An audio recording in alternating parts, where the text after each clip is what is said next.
નમસ્કાર દર્શક મિત્રો, ધી લોકસત્તા શોમાં આપનું સ્વાગત છે। 20મી સદીના આરંભે ભારત એક ભયંકર વિસંગતિમાંથી પસાર થઈ રહ્યું હતું। એક તરફ દેશ સ્વરાજ, આત્મસન્માન અને નૈતિકતાની નવી વ્યાખ્યા શોધી રહ્યો હતો, તો બીજી તરફ સમાજના એક આખા વર્ગને અનૈતિક, પતિત અને અસ્પૃશ્ય ગણાવીને ઇતિહાસમાંથી દૂર ધકેલવાની તૈયારી કરવામાં આવી રહી હતી। આ વર્ગ હતો દેવદાસીઓ, તવાયફો અને નર્તકીઓનો, કે જેમને સમાજના કટઘરામાં ઊભા કરવામાં આવી રહ્યા હતા। આ સ્ત્રીઓ કે જેઓ સદીઓથી ભારતીય સંગીત, નૃત્ય અને કાવ્યની સંરક્ષક હતી, તેમને હવે સમાજ માટે શરમ ગણાવવામાં આવી રહી હતી। સ્વૈચ્છિક સંસ્થાઓ અરજીઓ કરી રહી હતી, નૈતિકતાવાદીઓ આંદોલન ચલાવી રહ્યા હતા અને અંગ્રેજ સરકારે અરજીઓ પર કાર્યવાહી કરી રહી હતી। આ જ અંધકારમય સમયગાળામાં કલકત્તામાં એક એવી સ્ત્રી ઊભી થઈ હતી કે જેમને માત્ર પોતાનું ભવિષ્ય નહીં, પરંતુ ભારતીય સંગીતનો માર્ગ જ બદલી નાખ્યો હતો। એ સ્ત્રી હતી ગૌહર જાન। જી હા, કે જ્યાં એક તરફ નૈતિકતાવાદીઓ પ્રશ્નો ઉઠાવી રહ્યા હતા કે શું આ સ્ત્રીઓ સંસ્કૃતિનો ભાગ છે કે પછી પતનની નિશાની। સામાજિક સંસ્થાઓ અરજીઓ કરી રહી હતી અને અંગ્રેજ સરકાર એ અરજીઓ પર કાર્યવાહી કરી રહી હતી। ત્યાં જ બીજી તરફ આ જ ઉથલપાથલના સમયમાં કલકત્તાની એક તવાયફ ઇતિહાસ રચી ગઈ હતી। નામ હતું ગૌહર જાન। મીડિયા રિપોર્ટ અનુસાર જ્યારે સમાજ તવાયફોને ખતમ કરવાની વાત કરી રહી હતી, ત્યારે ગૌહર જાને શાસ્ત્રીય અને ઉપશાસ્ત્રીય સંગીતને કોઠાની સીમાઓથી બહાર કાઢીને ગ્રામોફોન રેકોર્ડ દ્વારા ઘર ઘર સુધી પહોંચાડ્યું હતું। એ સમય એવો હતો કે જ્યારે મોટા મોટા ઉસ્તાદો પણ ગ્રામોફોન માટે ગાવાનો ઇનકાર કરતા હતા। તેમને લાગતું હતું કે 3 મિનિટમાં રાગ કેવી રીતે ગવાય। આ નવી ટેકનોલોજી જોખમી હતી, પરંતુ ગૌહર જાને જોખમ લીધું।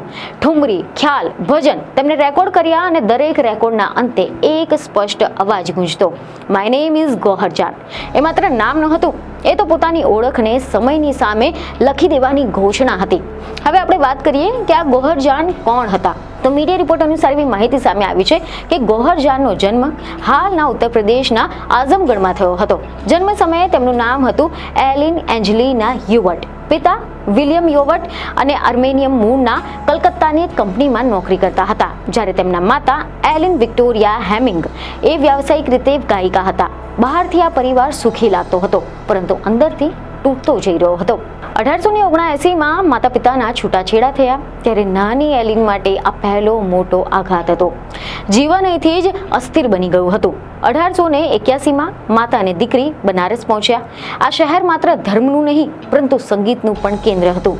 માતાએ અહીંયા ઇસ્લામ ધર્મનો સ્વીકાર કર્યો અને નામ રાખ્યું મલ્લિકા જાન, અને દીકરી બની ગૌહર જાન। નામ બદલાયું, ધર્મ બદલાયો, પરંતુ સંઘર્ષ યથાવત રહ્યો।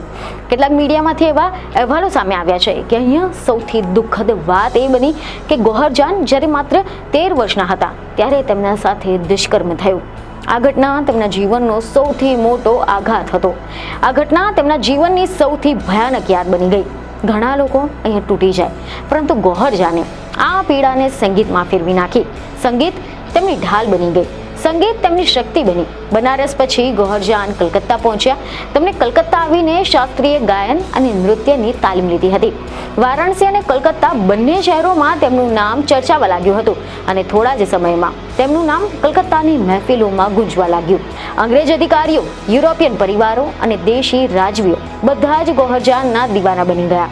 થોડા જ સમયમાં ગૌહર જાન ભારતની ટોચની ગાયિકા બની ગઈ હતી। અંગ્રેજ અધિકારીઓ, અંગ્રેજ પરિવારો અને દેશી રાજવીઓ બધાની મહેફિલો ગૌહર જાન વગર અધૂરી ગણાતી હતી। એક તબક્કે તેમને જ્યોર્જ પંચમ સાથે પણ પરફોર્મ કર્યું હતું। આના એવા અહેવાલો સામે આવ્યા છે। એટલું જ નહીં, ઓસ્ટ્રેલિયામાં માચિસની ડબ્બીઓ પર ગૌહર જાનની તસવીરો છપાતી હતી। આ રીતે એ ભારતની પહેલી આંતરરાષ્ટ્રીય સેલિબ્રિટી બની ગયા હતા। જો કે એક સમય એવો પણ હતો કે જ્યારે ગ્રામોફોન નવી ટેકનોલોજી હતી, મોટા મોટા ઉસ્તાદો હતા, તે પણ આમાં ગાવાનો ઇનકાર કરતા હતા। તેમને લાગતું કે 3 મિનિટમાં રાગ ગાવું એ ભારતીય સંગીતનું અપમાન છે, પરંતુ ગૌહર જાને આ જોખમ સ્વીકાર્યું। તેમણે ઠુમરી, ખ્યાલ, ભજન બધું જ ગ્રામોફોન પર રેકોર્ડ કર્યા।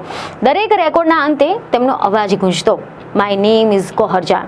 આ શબ્દ ભયમાંથી જન્મ્યા હતા। તેમને લાગતું હતું કે ક્યાંક તેમનો અવાજ ખોવાઈ ન જાય, ક્યાંક ઓળખ ભૂસાઈ ન જાય। આ રીતે ગૌહર જાન દક્ષિણ એશિયાની પ્રથમ રેકોર્ડર કલાકાર બની ગઈ હતી। એક રિપોર્ટ અનુસાર સંશોધક ફાતિમા જુનૈદ આના મતે ગૌહર જાને પોતાની કારકિર્દી દરમિયાન લગભગ 600 જેટલા ગીતો રેકોર્ડ કર્યા હતા। હિન્દી, ઉર્દુ, અંગ્રેજી, ફ્રેન્ચ, અરબી, પશ્તો, તાલીમ એવી રીતે લગભગ 20 જેટલી ભાષાઓમાં તેમણે ગાયન ગાયું હતું. દરેક રેકોર્ડ માટે તેમને 3000 રૂપિયા મળતા, જે એ જમાનાના હિસાબે અકલ્પનીય રકમ હતી. આ રીતે ગૌહર જાન કરોડપતિ બની ગયા હતા. ગૌહર જાન માત્ર કલાકાર ન હતા, તેઓ અત્યંત વ્યવહારુ અને દૂરંદેશી પણ હતા. બાળપણમાં તેમને ગરીબી જોઈ હતી, એટલે પૈસાની કદર જાણતા હતા. રેકોર્ડિંગ અને કાર્યક્રમોમાંથી મળતી જે આવક હતું તેમનું તે રોકાણ કરતા હતા. કલકત્તામાં તેમની અનેક કોઠીઓ હતી. તેમનો ઠસ્સો તો અંગ્રેજ અધિકારીઓ જેવો હતો. રાણીની જેમ વસ્ત્રો, ભારે ઝવેરાત અને શાનદાર સવારી, ગૌહર જાન એક બ્રાન્ડ બની ગયા હતા. નવાબ જ્યારે તેડું મોકલતા તો આખી ટ્રેન મોકલતા, કારણ કે ગૌહર જાન એમના મોટા તામઝામ સાથે સફર કરતા હતા. જોકે તેમના જીવનનો એક કિસ્સો ગાંધીજી સાથે પણ જોડાયેલો છે. જી હા, મીડિયામાંથી કેટલાક અહેવાલ એવા સામે આવ્યા છે કે 1920નો સમય હતો કે જ્યારે ગાંધીજી સ્વરાજ ફંડ માટે દેશભરમાં ફાળો એકઠો કરી રહ્યા હતા. ત્યારે ગૌહર જાનને બોલાવવામાં આવ્યા હતા.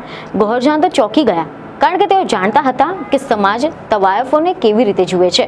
તેમ છતાં પણ તેમને આખી કાર્યક્રમની આવક સ્વરાજ ફંડને આપવાની તૈયારી બતાવી, પરંતુ એક શરતની સાથે કે ગાંધીજી જાતે તેમનો કાર્યક્રમ જોવા આવશે. વાયદો થયો, દિવસ આવ્યો.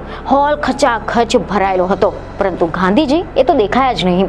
નિર્ધારિત દિવસે ગૌહર જાને ગાંધીજીની રાહ પણ જોઈ, પરંતુ અણીના સમયે કોઈ મહત્વપૂર્ણ રાજકીય કામ આવી ગયું હોવાથી તેઓ આવી શક્યા ન હતા. અને ગૌહર જાને પરફોર્મ કર્યું. રૂપિયા 24,000 જેટલા એકઠા પણ કર્યા, જે એ સમયે આ રકમ અતિ વિશાળ માનવામાં આવતી હતી.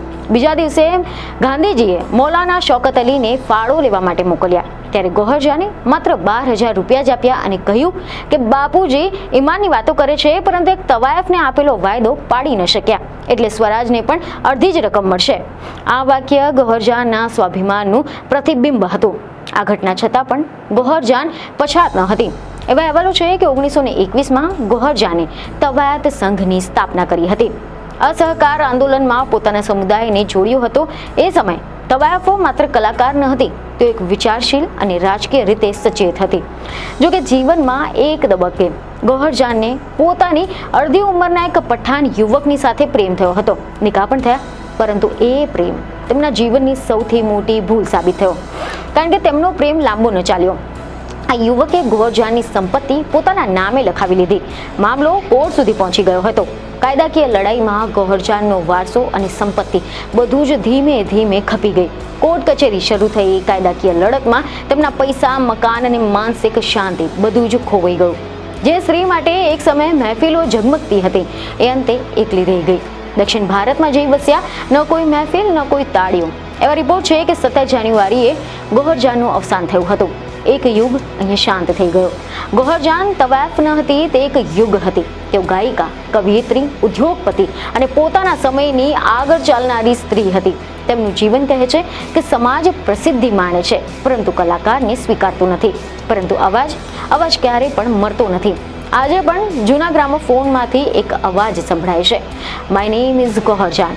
અને એ અવાજ આપણને યાદ અપાવે છે કે ઇતિહાસમાં કેટલીક સ્ત્રીઓ બધું ગુમાવીને પણ અમર બની જાય છે. એક અવાજ જે ક્યારે લાખો લોકો સાંભળતા હતા, તે અંતે મૌનમાં વિલીન થઈ ગયો. બીજને ખબરો સાથે ફરી મળીશું. ધન્યવાદ.